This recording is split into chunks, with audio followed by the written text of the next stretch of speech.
One thing that's overlooked a lot when it comes to product research and just selling products in general internationally is the logistics part.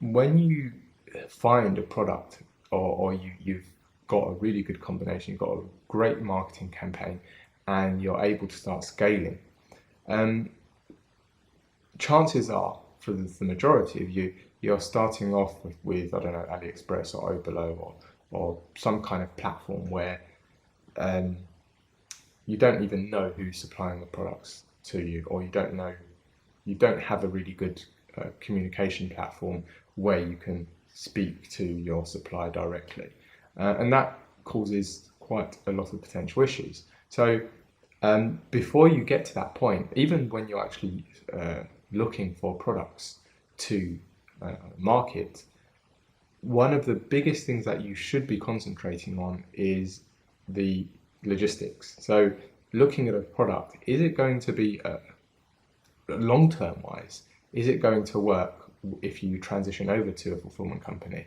Because AliExpress, for example, using AliExpress Standard Shipping, you're not affected by the common issues such as volumetric weight and prohibited items, and that's the big advantage with AliExpress Standard Shipping. So in this video, it's just going to be like a walkthrough. I haven't planned anything. Just going to jump onto AliExpress and just browse all the different categories and answer questions and look at it from a logistics perspective. Is this product going to be ideal to send? Is it going to are there going to be any potential issues, whether that's because of the characteristics of the product? Does it contain liquid, powder, magnets? Is it too big and bulky? Is it fragile, etc.? So this is going to help you guys out a lot when you do come to product research, and even with a product, if you have found and you're even selling it now and you want to transition to a fulfillment company, is going to open your eyes and basically answer your question if it is going to work transitioning over to a fulfillment company. So without further ado, let's get cracking.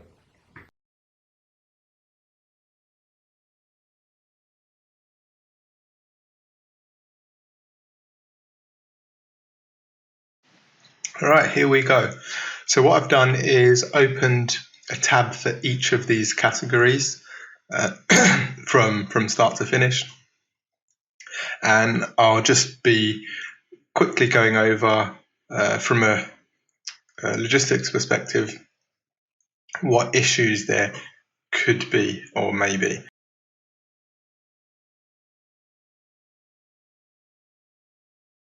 So let's start with women's fashion.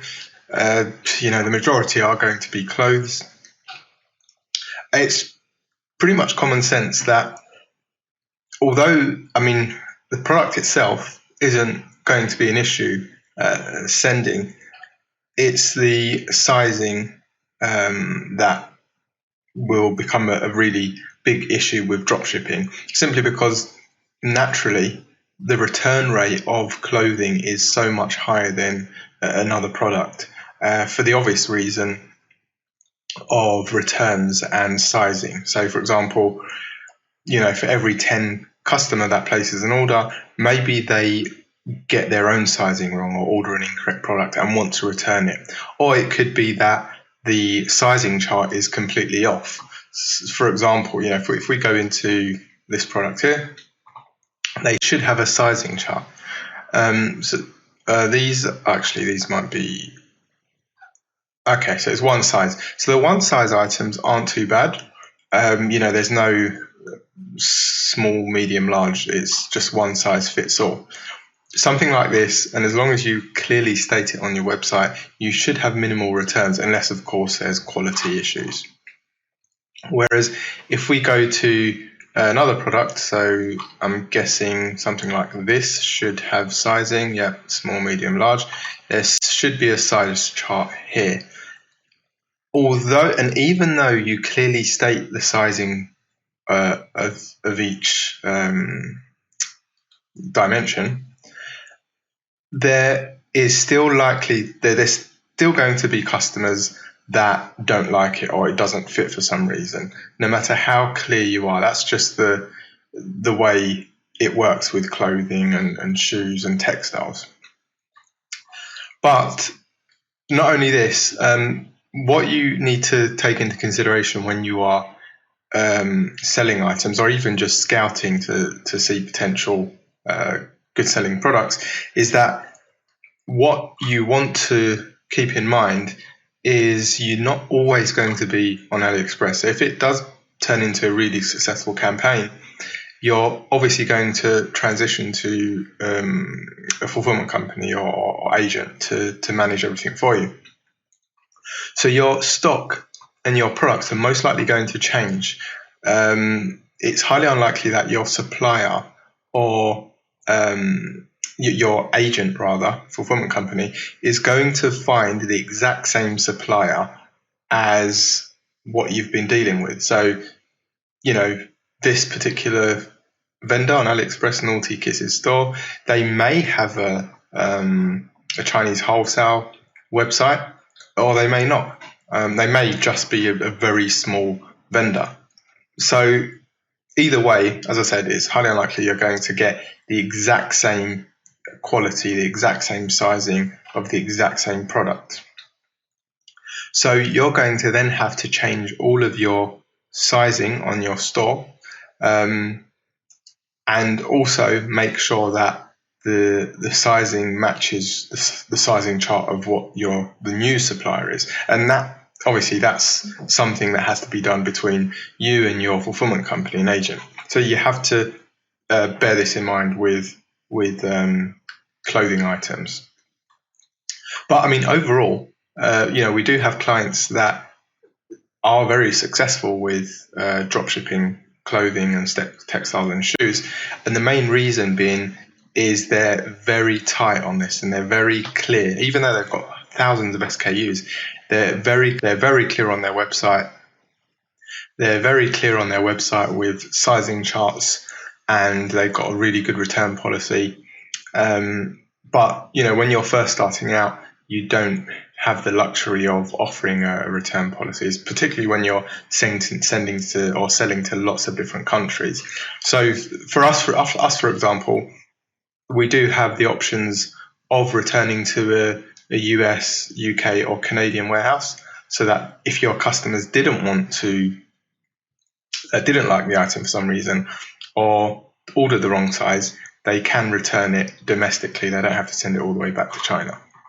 So that covers the basics of clothing. A lot more you have to take into consideration in comparison to other products. Right, so the next category is men's fashion. Before I do that, pretty much all of the items are the same. There's, if you did want to go into clothing, try to stick to minimal sizes or one size. The less SKUs, the better, but that's easier said than done. We can go to page 7, and it's pretty much all the same thing. What I've already explained will apply to almost every clothing item for both men and women. Just have a quick glance down, skim through just to make sure there's nothing else I'm not missing. An obvious one like this, for example, I believe it's a Porsche logo. Yeah, so copyright flag there. You have to also be careful. Don't start selling branded items plastered all over the clothing. Yeah, I mean, you could potentially get away with it for quite a while, but it will soon catch up with you, no doubt. So I won't spend any more time on clothing. That pretty much covers it.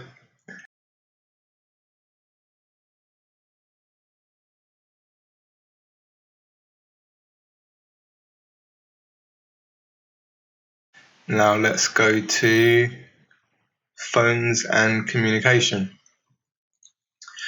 So automatically you can see immediately you can see the majority are battery products. Then battery isn't a problem because there are lines that can send battery items. And when I say battery items, it has to be built-in rechargeable batteries. So they can't be loose or separate batteries. So these are fine. You can send these with Express battery line, or some call it Express line, whatever you want to call it. It's kind of like the main service that almost all fulfillment companies use. And the pricing isn't too bad. Shipping time is decent, but there's many other services you can use. 4PX has, UBI, Yanmen. They all have a service that can send battery products. But with these items, usually, you can look at the cost, the value of these products. They're generally much higher ticket than what an average dropshipper would, or e-commerce store owner would be selling. And again, think long term. It's not just about you dealing with AliExpress. Think about once you do transition, what's the return policy going to be with your fulfillment company? Will they cover for any loss or damages for such high value items? If they don't, ask them if they have some kind of additional insurance or something like that. So if it does get lost or damaged in transit, they will cover it. If they don't, then you obviously need to make sure your margins are more than enough, because if any orders are lost or damaged and you have to refund the customer, that could equate to 10, 20 or even 30 orders profit margins, which would hurt big time. And that's the downside with higher ticket items. Another thing that you really need to look carefully on is like this, for example.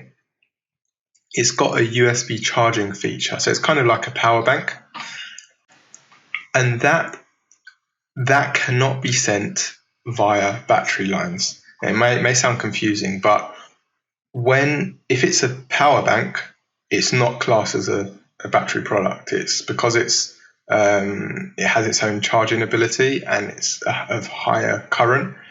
It has to go via a different kind of special line. So off the top of my head, Chunghua have a line for this, but it's limited. I think they only have a line to the US and Canada. So this is something you have to research into and dive into much further.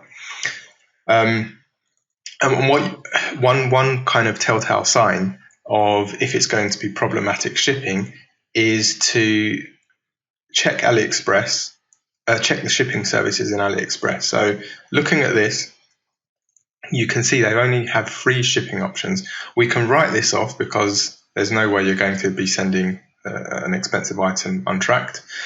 They only have AliExpress Standard and Tanya for special goods, and that's an indicator. That gives you a clue to say, to tell you that this cannot be sent via the ordinary lines, such as ePacket. If it was, you would see ePacket, you would see potentially Yanmen or whatever, Express, if this vendor offers those services. So this for sure cannot be sent via the normal lines and ePacket and stuff, which is why there are only these two tracking options. But as I said, it doesn't matter. Any power bank, any high current product will have to go via another special line, and the cost, the shipping cost and the rates are higher than normal. So, I don't know. I don't think we've ever sold walkie-talkies. I don't know if there's anything else, like the frequency or anything like that, whether that's going to cause a problem. I can only tell you based on the current and the charging, the power bank capacity. Okay, let's carry on. Torches aren't really going to be a problem. Again, if it's high power torches or lasers are problematic as well. So if it has like a built-in laser, that's best to avoid. I don't believe there are any lines in specific that can send those type of products because it's kind of classed as a weapon. Let's carry on. Okay, skip to another page. So I won't be doing this in detail because it's going to take a while. Aiming for about half an hour, 30 minutes to cover everything. So we'll just quickly skim through each category.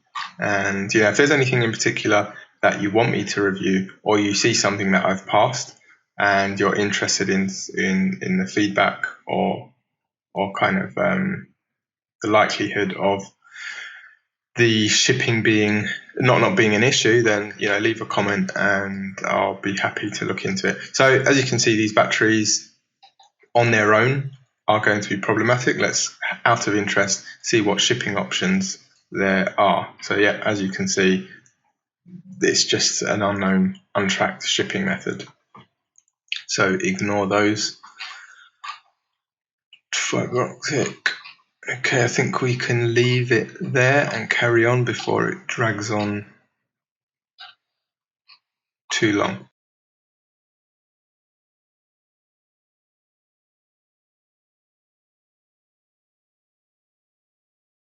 Right, next is computer. Computer, there were two. Oh, here we are, sorry, computer. Right.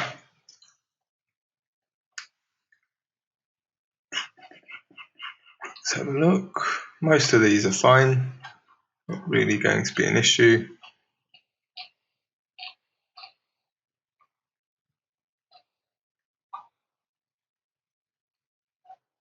So the same applies for high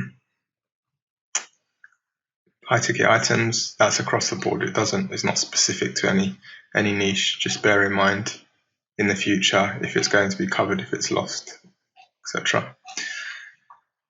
Right, paste. Paste shouldn't be an issue. It's not really classed as a liquid as long as it's of quite a thick consistency.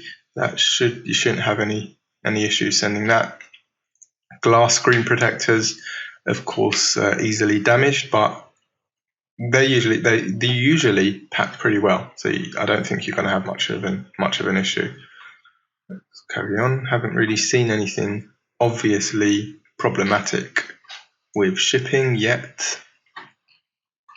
And please do forgive me if I do pass anything that is problematic. Anything that we're scrolling through, it doesn't mean that it's not going to be an issue and you can send it. Some things just are unforeseen. And until you actually ship it and, Aliexpress or whoever you're sending it to pulls it up, sometimes even our warehouse won't know until Aliexpress tells us, and they'll return the parcels. Okay, I can't see anything here. Try one more page and we'll carry on to the next category. Ink, of course, if it's liquid, normal ink, not toners, you have to send it via a special line, liquid line, something like Sunyo, special line for liquids. They're not too bad price-wise. They're more expensive than the normal Aliexpress lines and stuff, but the shipping transit time is obviously going to be longer. So you're always going to be limited with liquid products. It's going to be longer transit times and more expensive to send. Right, that's that. Next is Office.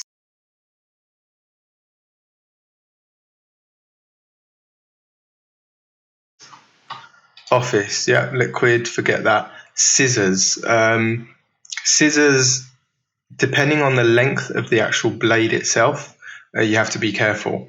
I can't remember off the top of my head what the length is, but once it goes over a certain size, I think it's like 6 inches or something like that, then that's classed as a weapon, and you cannot send such items. You can use there is Chunhua can send knives, to an extent. But again, so this is the same line which I mentioned in regards to sending power banks. So it can be sent, but it's pretty expensive. Speed-wise, it's not too bad. I believe they use DHL e-commerce for the last mile. But you bear in mind the cost, because if you're sending such a cheap item and the shipping cost comes to like triple or quadruple the cost of the product and eats into your margin, it doesn't make much sense. This tripod, it's most likely going to be packed. Although it can be collapsed, it's still going to be quite long. So you have to look at the dimensions of the parcel. So let's have a look. Folded size 21 inches, so 54 centimeters. That is not so bad, a bit on the long side, but I'm guessing the rest of the dimensions will be much smaller. So this is fine. If it was any longer, if it was,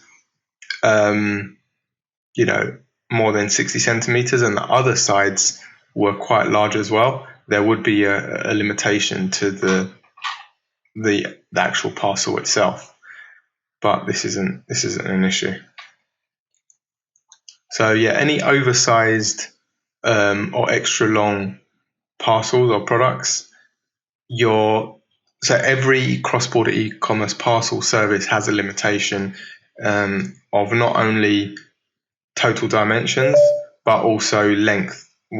Any one particular side, as a general rule of thumb, cannot exceed, I believe, 60 centimeters, and then the total, the length, height, and depth in total cannot exceed 90 centimeters. Different services have different limits, but using that as a general number should help you decide if it's going to work or not. So that one was 54 centimeters. With extra packing on top, it'll probably be just under 60 centimeters, so it shouldn't be an issue.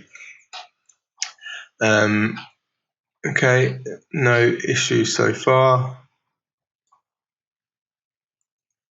with anything else. Glue, that'll be classed as a liquid. Let's try one more.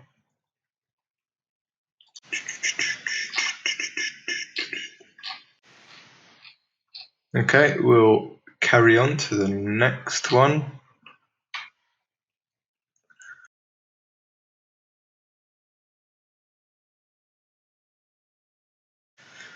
Next is security. These power transformers, power adapters, these type will have to go via a battery line. So if it plugs directly into the main, it has its own current, they still have to be sent via a battery line. It may be confusing, but it has an electrical current. It's not a problem, as I said, battery lines are pretty normal these days. Let's carry on.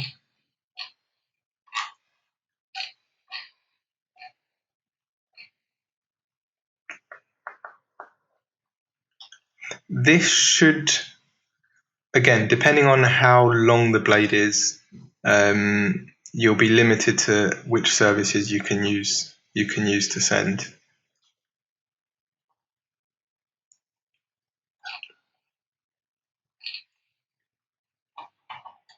Big bulky product. There wouldn't be any cross-border parcel that could probably send this. Let's just have it out of interest. See if it states the dimensions. By the way, if it does exceed the dimensions of the service itself, you can still send, but the shipping carrier will charge you a kind of penalty handling fee. So it could be something like $20 fixed cost to handle an oversized item. So it can still be sent, but yeah. So as you can see, I have no idea why. That just doesn't make any sense. You wouldn't use this service, it's an inferior service and it's more expensive. But as you can see, aside from this, these are expedited services, which automatically tells you it's oversized. And that's with the expedited services, they're not so strict with the dimensions because it's not considered a cross-border e-commerce parcel service. But you have to, as you can see here, when you are using those expedited services, then you're more likely to be charged the duty or taxes, or the client is rather, once your customer, once it reaches them. Right, we'll check one more page and we'll go to the next.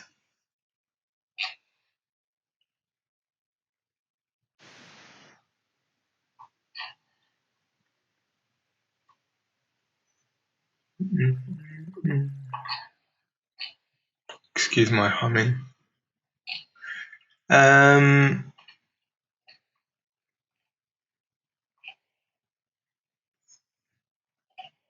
can't see anything else problematic. Let's carry on.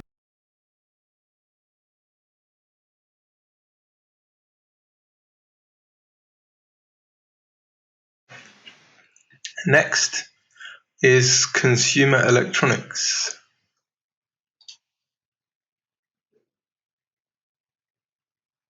Yeah, I'm not. I'm guessing it's going to be the same as normal batteries. So these kind of watch batteries probably will have the same issue. You cannot send individual batteries like this. Maybe it's such a small capacity might not be an issue, but it wouldn't make sense. I mean, I don't know how much you can sell these for. They're available almost anywhere on the average high street, so we'll just ignore that. Solar panels, fragile and easily breakable, bendable. Something like this is going to be problematic simply because even if you packed it really well, all it takes is, because the surface area is so large, any heavy weight that goes on top is highly likely to bend this product and potentially damage or break a component. So anything that is, thin and of a large surface area, it's common sense really. It's much more susceptible to damage in transit. And obviously, the more we pack it, the higher chance of that you're going to be charged volumetric weight. So it's no longer going to be charged by the actual weight. This is very light. It's probably only going to be about 200 grams.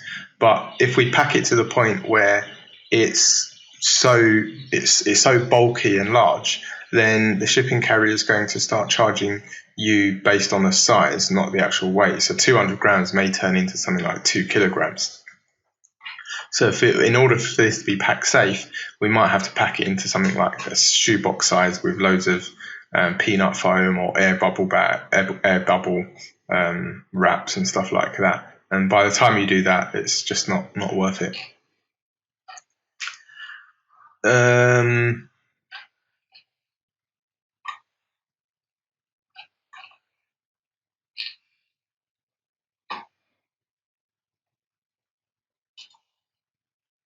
We'll just stick to 3 pages for each category.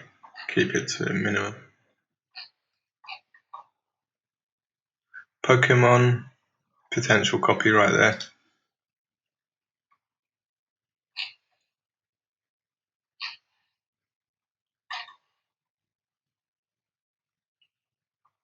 Okay, one more. Then we'll move on.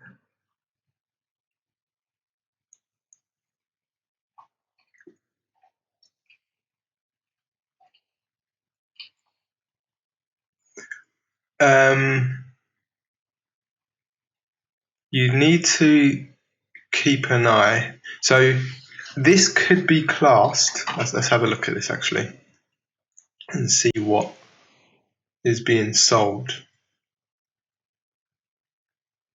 Okay, if it's just these thumb grips, is not a problem. If it was an accessory, here we go. Let's have a look.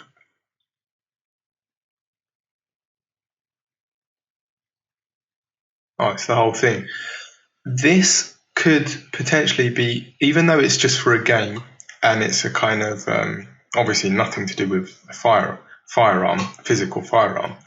It may be classed as a firearm accessory, and they cannot be sent. And this is probably why, for most items and most vendors, they always play it safe. They will always only have Aliexpress standard shipping or premium shipping, because usually the prohibited or restricted items can still go via these lines.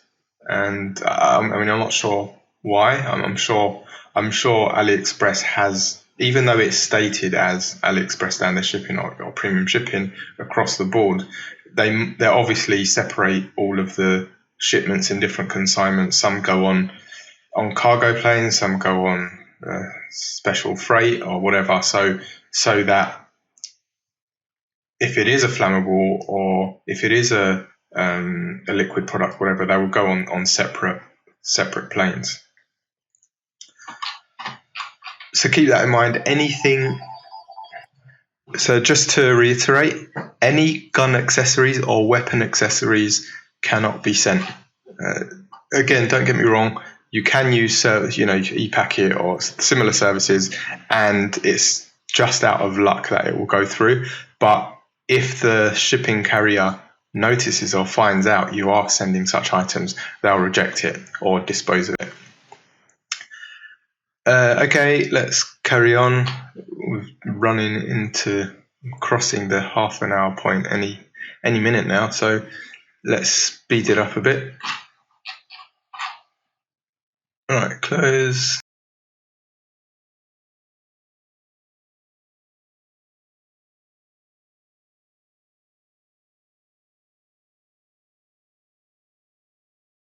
Next is jewelry and accessories.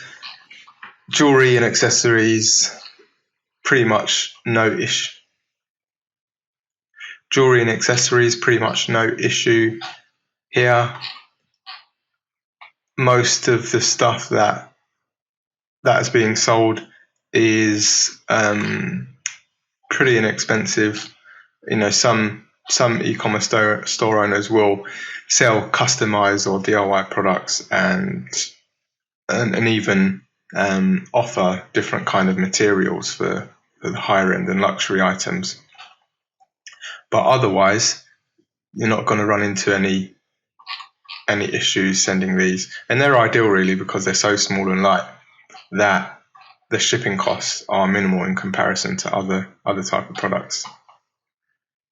One thing, so I've noticed this is got a magnet. So it's not, you don't need to pierce your ear.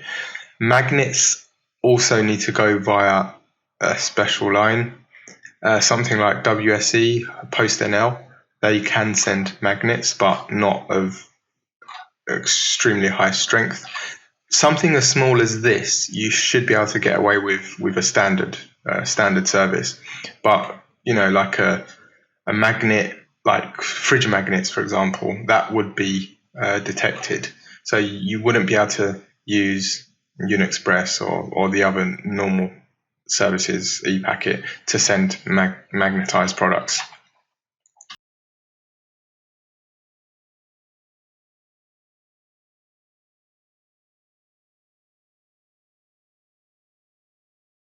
Let's carry on. Watches.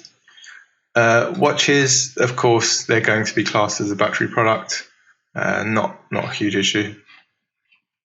And also, watches are a really good item to send in general because the perceived value can be pretty high depending on how you market it and the quality of the item itself. Watches generally are inexpensive to make. They don't have any expensive components. Yeah, okay, smartwatches, that's something different and are have higher costs. But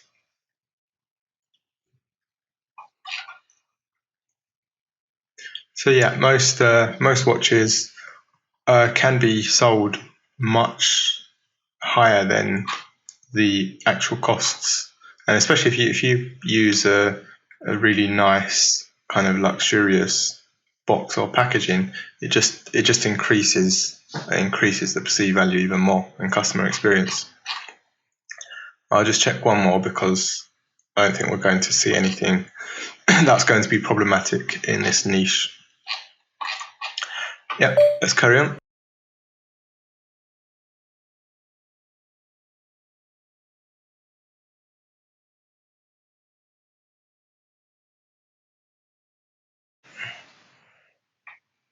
Home and garden.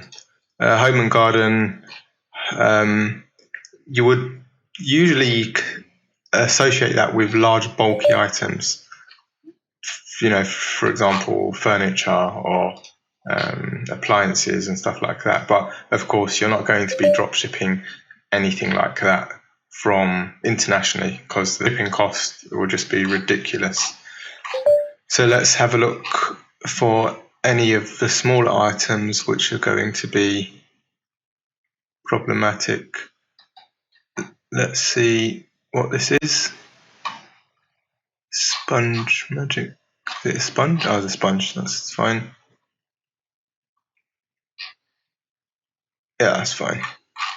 So something like this can be, of course, it's not going to be sent like this. It will probably be compressed, vacuum packed. Otherwise, it will just take up way too much space.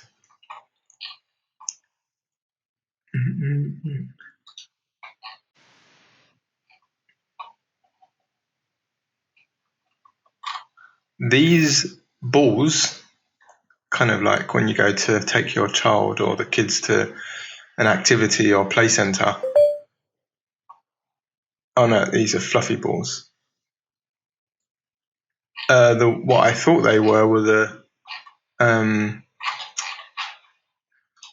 the soft play empty plastic balls. Those also would make no sense sending those because they take up so much space and they're so light that 100% you're going to be charged volumetric weight. So if you send like a box of probably 10 balls, you're probably going to be charged that would come to, I don't know, 100 grams or not even that, but you're going to be charged something ridiculous like 2 kilograms or 3 kilograms. So anything large, bulky, but of very low weight, you're going to be charged volume. So you would need to take that into consideration.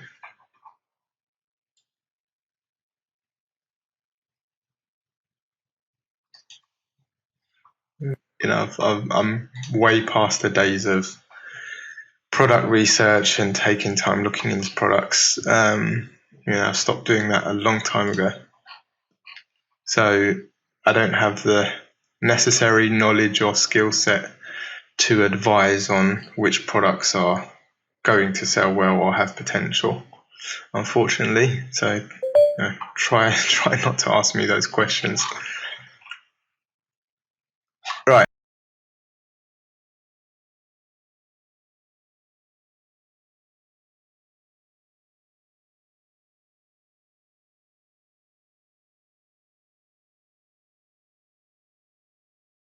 Next, pet products. Okay, off the bat, this one here, I know firsthand clients selling this product. Once you get into the larger sizing, so 100 and you can actually go higher than this, 120 centimeter, and that's probably why they've left it as 100 centimeter as the max, because once it starts getting too large, you get charged volume. Even 100 centimeters potentially will. So if you pack, say if a customer orders 200 centimeters, if you try and pack that in a single parcel, you're still going to be charged volumetric weight. So again, even though we vacuum pack these and compress them as much as possible, there's only so much you can compress it. And once it arrives at the shipping partner or shipping carrier company, they will pull it aside and say, sorry, you either pay the volumetric weight or we return it. And then you have to explain to the customer. I mean, your options are, once it's returned, we can, if the customer did order two, would have to send in two separate parcels. So they have two separate tracking numbers and receive it at two different times. This as well, although the cloth itself can be reduced and squashed down, I'm guessing this is a solid surface, the plastic, so that's already going to be quite large and almost certainly going to be charged by volume depending on the size of this. And again, there's only one shipping method here, and one.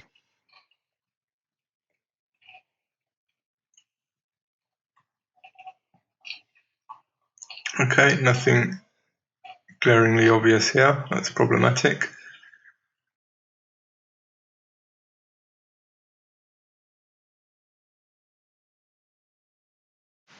Home appliances.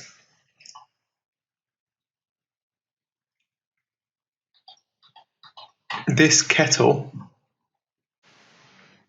will. What is this? Battery operated?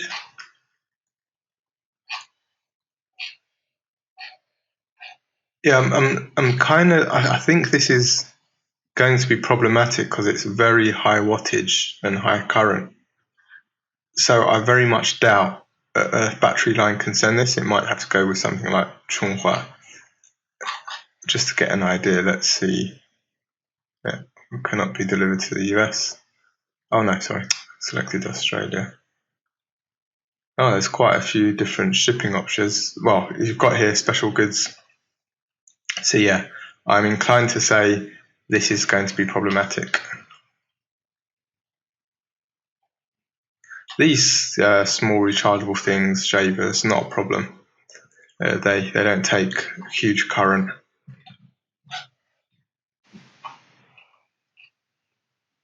Also, bear in mind the size of it is quite bulky, so it's going to. And this is why they are so expensive. I mean, looking at this, you think to yourself, surely it can't be that expensive. But yeah, the product isn't. The product's probably only like $5, but the shipping is going to be $20 or $30 because of the size. Again, you're paying volumetric weight here, not actual weight.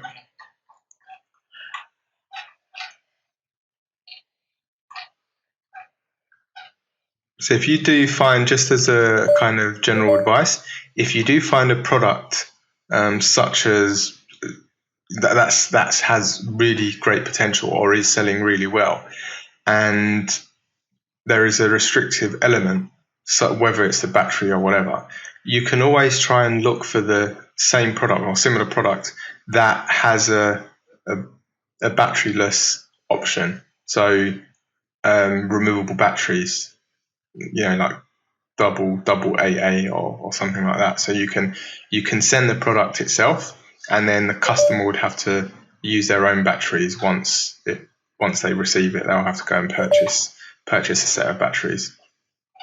That's one way around, and then obviously it reduces costs. The weight reduces, your shipping rate costs reduce, and the product costs usually would be much cheaper as well. Right, let's carry on.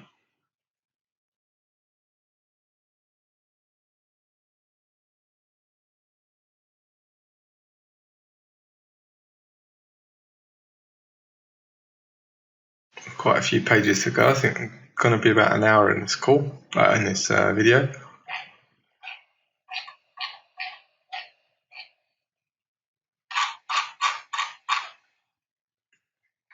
Luggage and bags. Yeah, there's not going to be anything of rigid construction like a suitcase. Again, you guessed it, because of volumetric weight.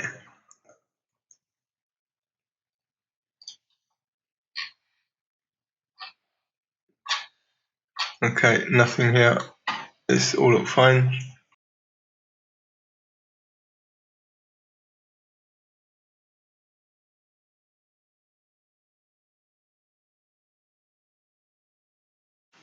Shoes are, as I said, it's very similar to clothing and textiles. Sizing is the issue because there's lots of different SKUs. So you have to take into consideration Chinese sizing, EU sizing, US sizing, UK sizing. There's so many different sizing charts that it's easy for not only you or suppliers but your customers to get confused. So make sure the sizing is correct. That's number one.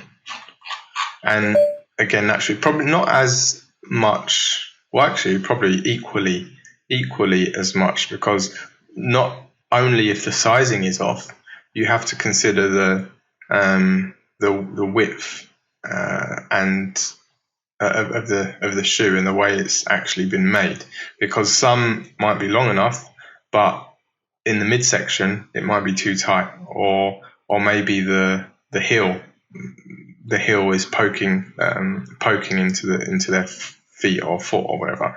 So it could just be a comfort thing, and the customer would say sorry, they don't want it, it's terrible quality or really uncomfortable. Let's carry on.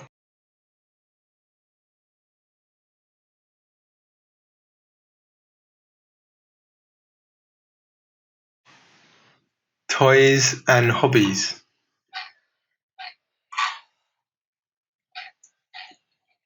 Most are fine.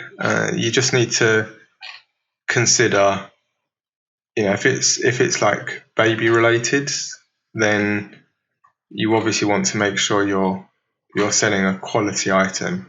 The last thing you want to do is sell a product that's intended for baby's use and it's got loose parts and stuff like that. Don't be. I know most of you are drop shippers, but you have to be responsible. It's not all about money. Think about who the end user is and any potential hazards or issues that could arise. You don't want any injury or potentially fatal accidents happening. And I wouldn't say you have yourself to blame, but you've been a part of it. You've actually sold the item. I know it's drop shipping and you don't see the product itself, but just ask yourself these questions. Let's try and let's find something as an example. Something which a toddler would use or play with. I think generally you wouldn't really find such products on Aliexpress for that simple reason, but you need to just be precautious. Let's just have a look. Okay, well, this is not really for a child, but I'll use this as an example. It's got these beans inside. This could easily be swallowed accidentally by a toddler or child and get trapped or caught in their airway. So yeah, just bear that in mind. Although it's obviously not a logistical issue, I just thought I would bring that up. Quite important. Right, carry on.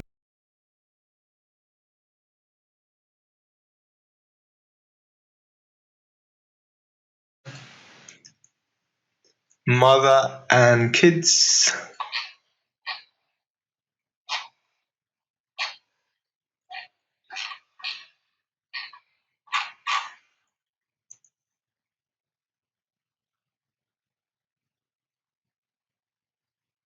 Looks all good.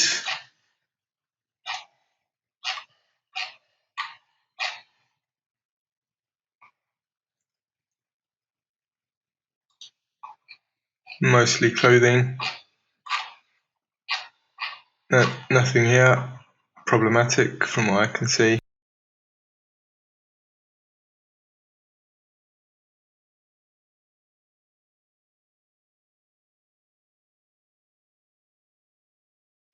Sports and entertainment.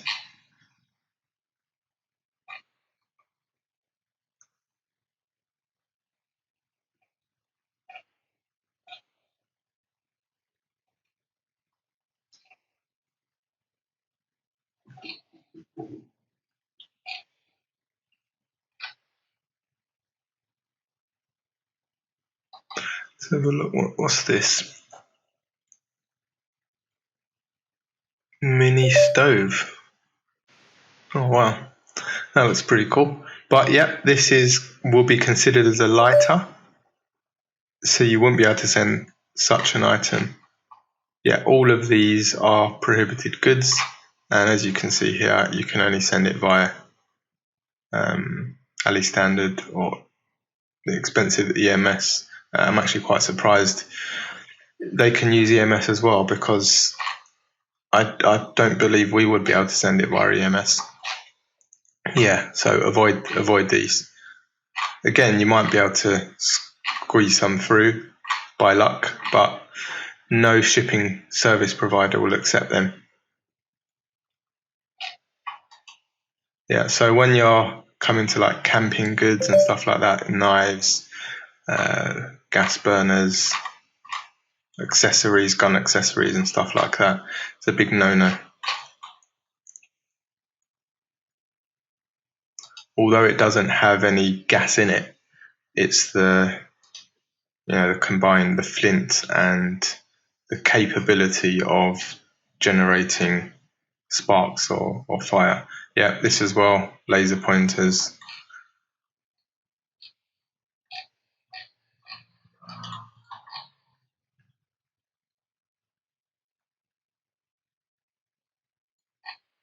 Okay, let's go to the next one.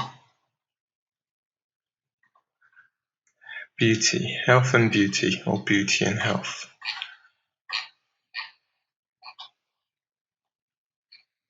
Massage, these can be sent.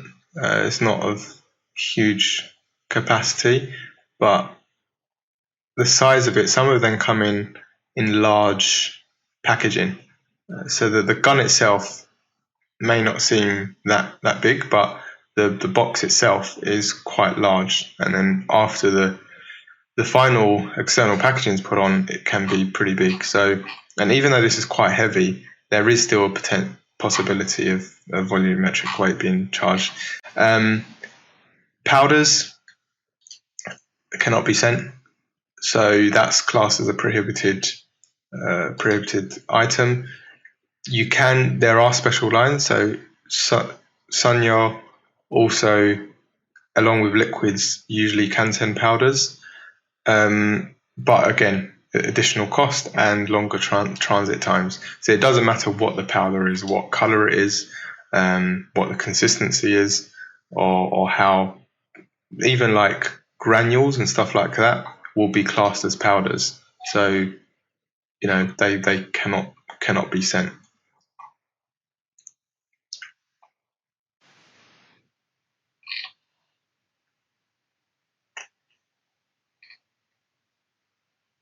Something like this, very high power, draws lots of current, so it probably needs to go via another line, not a battery line.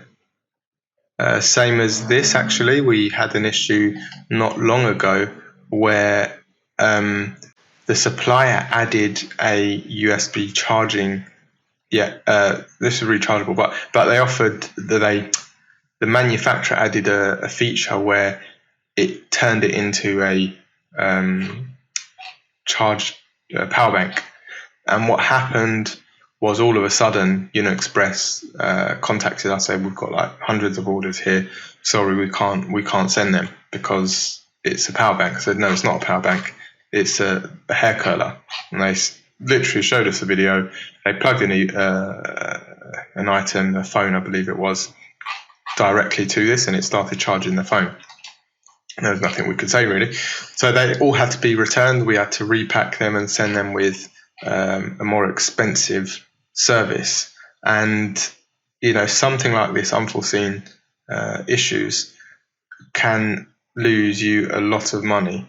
So I mean, we did help the client out, but ultimately the client already sold these hundreds of orders and collected payment. They can't exactly go back to the customer and say, sorry, you have to pay the difference for shipping. So the majority of the loss was on their part. We did, as I said, we did help him out with the return costs and repacking costs. We didn't charge him for it,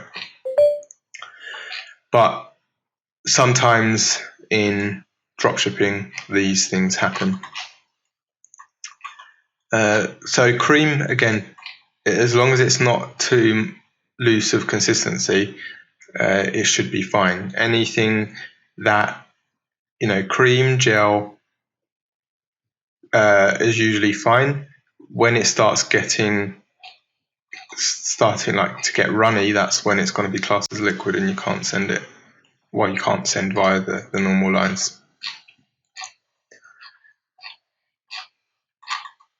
Okay, I think that about covers that for the moment.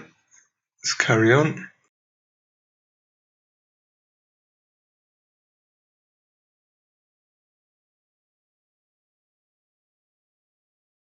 Got 4 more to go. Wigs and hair extension. Most of these are fine. I don't think I need to spend much time here. I don't think we've ever actually sold any or had any clients sell these products, so I can't really advise on these. Yeah, I'm not too sure. Let's skip that one.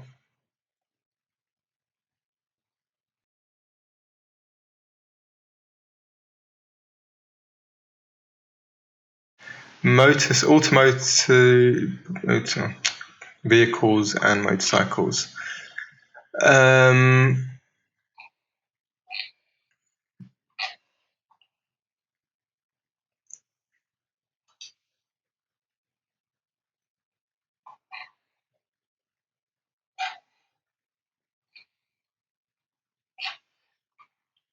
Apologies for the long silence in some of these categories.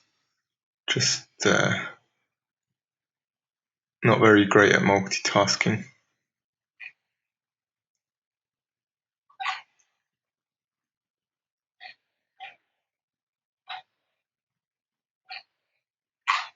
Again, something like this, sending one might not be too much of an issue. But when you, so for something like this, an example, you would want to upsell something. Otherwise, if you sell this on its own, your margins are going to be very, very thin. So naturally, what you want to do is to upsell. Buy one get one free, or buy two get one free, or something like that. So once you start packing them together, the size is going to increase. So again, volumetric weight. So this, for example, 100%, you're going to be charged by volume, and this is going to be such a light item that you're not going to be charged by actual weight. So you trying to increase your average order value, you're actually going to be shooting yourself in the foot, because you're going to increase your shipping costs. So it is you may be thinking, like, God, there's so much you need to think about, but it is true. When you're doing product research, it's not just about if the product's going to sell or not, if it's going to be successful, and if you can scale it. It's the scalability and being able to make it successful largely depends on if you can actually get it to the customer, and if you can get it to the customer, how much. Don't just look at Aliexpress, because Aliexpress can send pretty much any product, as you can see. As long as you select Aliexpress Standard Shipping, they, put it bluntly, they don't give it to us, they will send it. But as I said, you're not always going to be with Aliexpress. If you do scale in high numbers, then you're going to have to transition somewhere more reliable and consistent. And chances are they won't have access to Aliexpress Standard Shipping. And even if they do, it's not a service you would really want to use, to be honest. I mean, it's not the most reliable service, not the quickest either. So yes, you literally have to think of every potential possible scenario when you are product researching. The logistics aspect should be at least half of your worry. Okay, let's go to the next one. Got one more after this.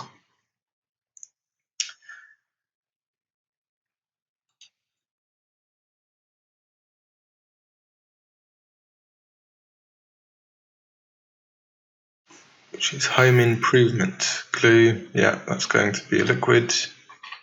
Also to note, liquids, even via special line, the limit is 100 milliliters, so it has to be under 100. If it's over, it doesn't matter which service you can't send. You can't send via a cross-border e-commerce parcel service. An inverter, I'm not too sure. I'm guessing that would be problematic.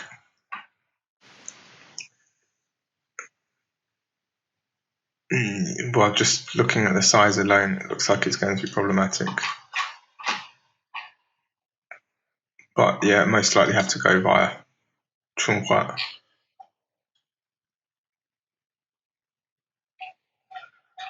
Alright, we're almost there, almost there.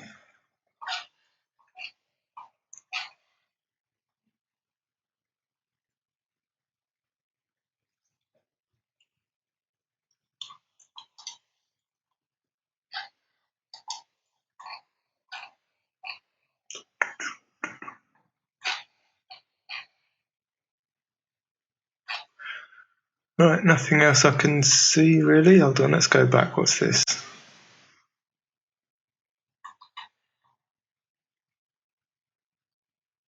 Liquid electrical tape was liquid, so obviously not. And that looks like how many milliliters? 125, yeah. So that you won't be able to send that with anything. And this is a perfect example. This is what I mean. Not Aliexpress Standard Shipping isn't even here, but there is Tana special goods if your customer wants to wait that long.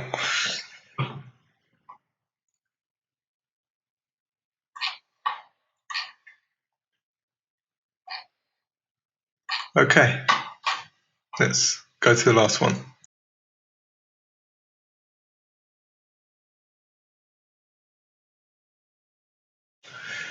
Tools. I'm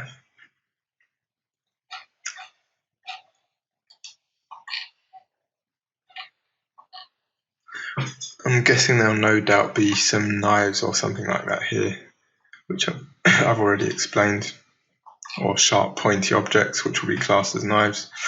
This electric chainsaw is not going to be classed as a knife, but I think the capacity because it's separate batteries and the capacity of them, I'm pretty sure that's going to be an issue. Out of interest, let's see what the shipping methods are. Yeah, I wouldn't chance that. By the way, I mean, if there is a product that you see, and even if it's one that I say it may be problematic or I'm not sure, and it's something you're selling and you're ready to transition over, by all means get in contact, and then we would submit an inquiry with whoever's going to be responsible of sending that particular product, whether we're going to be using Aliexpress or Chunghua or whoever, and then we'll inquire further to see if it can be sent or if there is going to be a potential problem. So I mean, that's the best course of action, even if you don't contact us or you're currently you've just started working with a fulfillment company or agency, and even if you wanted to upsell a new item or start selling a new item, that's the first thing and the first point to start is to ask your account manager in the fulfillment company and ask them, before you even ask for a quote, say, are you able to send this product? And if so, which service? And then you can get the quote. Otherwise, there's no point in you getting a quote and then you start selling it and the first batch is returned because it can't physically be sent. Okay, so I think we are just about done. Magnet, no.